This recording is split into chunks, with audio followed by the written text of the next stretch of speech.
How to see saved reels on Instagram. So to find your saved reels on Instagram, all you have to do now, let's say now go ahead and tap on this reel section. After you open this reel section, now go ahead and find the video that you want to save. Let's say for me, I want to save this video. To save the video, tap on this little three icon at the bottom right side. After you tap on this three dot now, tap on this, as you can see now, save button.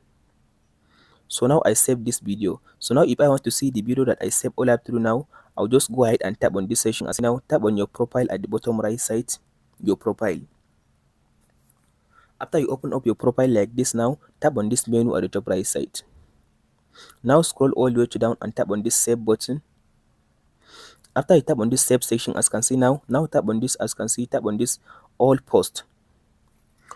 Under this all post, now you can be able to see all the reel that you save. As you can see now, here is the video that I just saved. Here is it. As you can see now, here is the video. That's it guys on how to save reels on Instagram and how to find save reel on Instagram. Hope this video helps you out. Don't forget to like and subscribe. Thank you for watching. We'll meet in the next video.